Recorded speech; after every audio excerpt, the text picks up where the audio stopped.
On va pouvoir commencer tout de suite par ce premier sujet qui était, donc vous parliez économie, mon cher Olivier de Lagarde, c'est le carburant. Oui, on va commencer tout autre sujet. Êtes-vous choqué par l'attitude des automobilistes au volant ? Ah oui. On va parler des carburants d'ici quelques instants. Mais d'abord, on est un week-end de grands départs et surtout de grands retours. Et oui, les vacances, ça commence à se terminer. Différentes études semblent démontrer un relâchement dans la prudence des automobilistes depuis le début de l'année. Une trentaine de patrouilleurs autoroutiers ont été heurtés. Il y a eu un mort en mars dernier dans la région niçoise. Cette semaine, un agent de la SANEF a été heurté au niveau d'un péage à Saint-Avold, dans Lorraine. Je vous propose d'écouter tout de suite Bernadette Moreau. Elle était l'invitée d'Europe 1 ce matin. Elle est déléguée générale de Vinci Autoroute. Vinci qui a lancé une campagne intitulée « Quand allez-vous percuter ?» Une campagne pour sensibiliser les automobilistes au risque d'accident. On l'écoute. Nous avons lancé une grande campagne qui s'appelle « Quand allez-vous percuter ?» et qui a pour objectif de présenter des fourgons d'intervention en divers points du réseau Vinci Autoroute. Et l'idée de cette campagne, c'est vraiment de faire en sorte que les conducteurs comprennent les risques qu'ils font prendre aux intervenants sur autoroute lorsqu'ils ne respectent pas les règles, la règle du respect des distances de sécurité et la règle du corridor de sécurité qui consiste à s'écarter quand on voit un fourgon en intervention à l'arrêt ou à vitesse réduite et qui consiste donc à se mettre sur la voie la plus à gauche pour éviter de percuter ces agents et pour les laisser travailler en toute sécurité. Bernadette Moreau qui était ce matin l'invitée d'Europe 1 matin dans l'interview de 7h40 de Lionel Gougelot. Bonjour Frédéric Michel. Bonjour à tous. Vous suivez ces questions pour Europe 1, merci d'être avec nous en studio.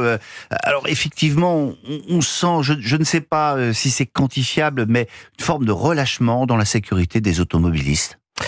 Oui, on le sent sur le terrain avec le nombre d'accidents en hausse. Plusieurs départements ont alerté sur l'augmentation de la mortalité, notamment des deux roues ces derniers mois et notamment depuis le début de l'été. Et puis on le constate quand on prend la route des vacances. En effet, il y a des comportements à risque. Alors là, on vient de parler des heurts de fourgons qui sont vraiment très nombreux. Vous avez parlé tout à l'heure du décès d'un agent de Vinci Autoroute. C'était en fin de mars dernier, Tony qui est mort alors qu'il intervenait déjà sur un accident. Il a été fauché par un automobiliste, un chauffard qui roulait sous la pluie, sous un déluge à plus de 160-170 km/h et qui est entré en fait dans un premier accident qui a blessé aussi des gendarmes, d'autres personnes de Vinci Autoroute. Donc c'est vraiment un quotidien pour ces agents. Ils me l'ont dit, je les ai rencontrés plusieurs fois sur le terrain, ils sentent quand vraiment ils sont frôlés par des véhicules et donc il faut respecter cette fameuse règle du corridor de sécurité que vient de nous expliquer Bernadette Moreau. On se décale sur la droite, on ralentit. Et justement, pour en parler également, nous avons avec nous Pierre Chasseret qui est le délégué général de l'association 40 millions d'automobilistes. Bonjour Pierre Chasseret.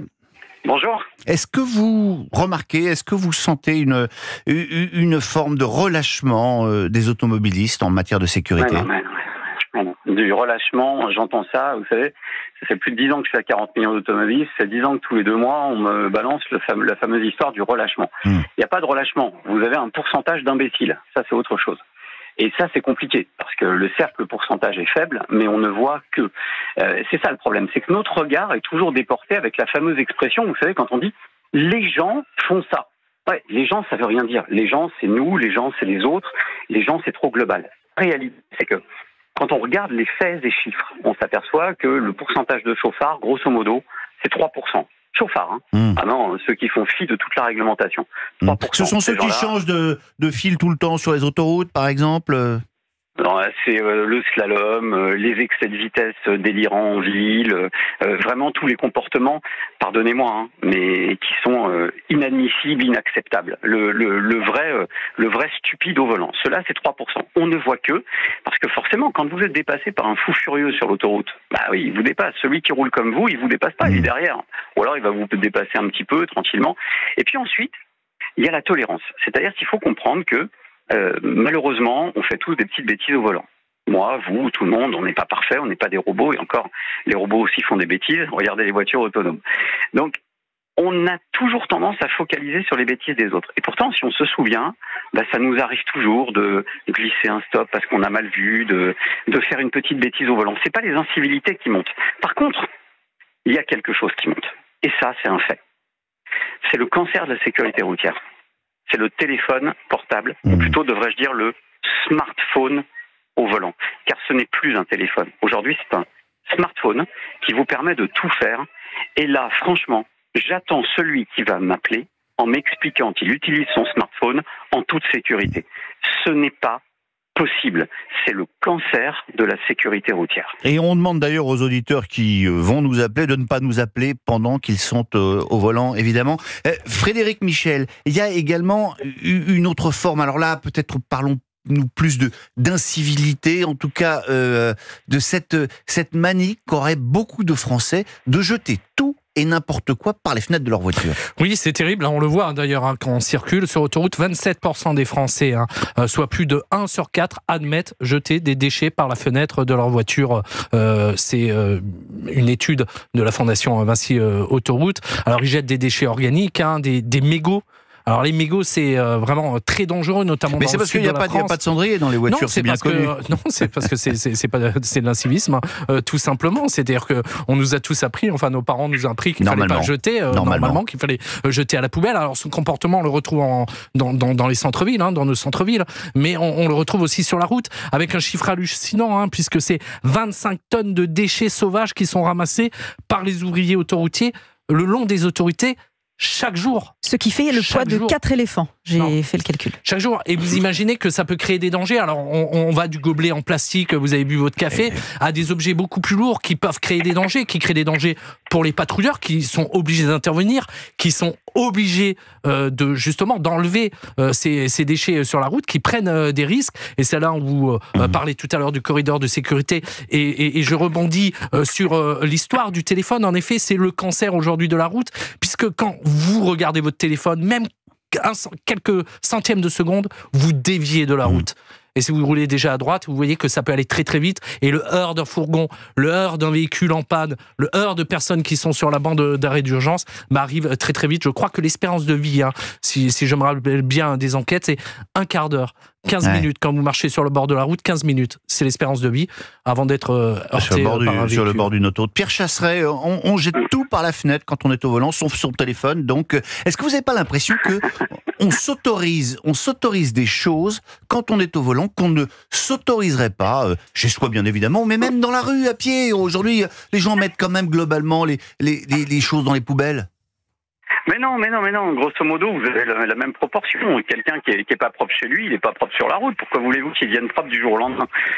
Donc malheureusement, cette proportion d'automobilistes, il va falloir les éduquer. Il y a des sanctions possibles, mais le problème, c'est qu'on a remplacé les forces de l'ordre sur la route par des cabines automatiques, par des espèces de machines à prendre des photos qu'on appelle radar et qui règlent absolument rien. Donc les comportements dangereux restent dangereux, les comportements de sagouins restent des comportements de sagouins, mais il reste, heureusement, moi j'entends qu'un sur 4. Bon, il y a aussi 3 Français sur 4 qui sont comme vous et moi, je l'espère, et qui ne jettent pas leurs papiers par les fenêtres et qui éduquent leurs enfants. Et là-dessus, sur ce point, c'est rare que j'aille sur le côté écologie systématique, parce que j'aime pas le greenwashing qui consiste à parler de l'écologie à tout va pour tout justifier.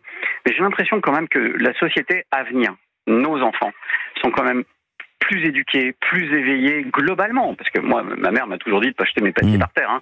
Mais j'ai l'impression qu'ils sont plus éveillés aux enjeux dits écologiques, dits environnementaux, et que ce type de sujet va quand même globalement disparaître. Regardez les piles. Je sais que ça n'a rien à voir, mais le recyclage des piles, je crois que de mémoire, à plus de 90% est effectué en France. Donc il reste toujours 10% de sagouins, encore une fois. Mais globalement, c'est entré dans les mœurs de faire attention et de protéger un peu l'environnement, tout simplement pour l'environnement lui-même, mais aussi pour tout simplement que ce soit propre pour les autres. Ça me paraît être la base de tout.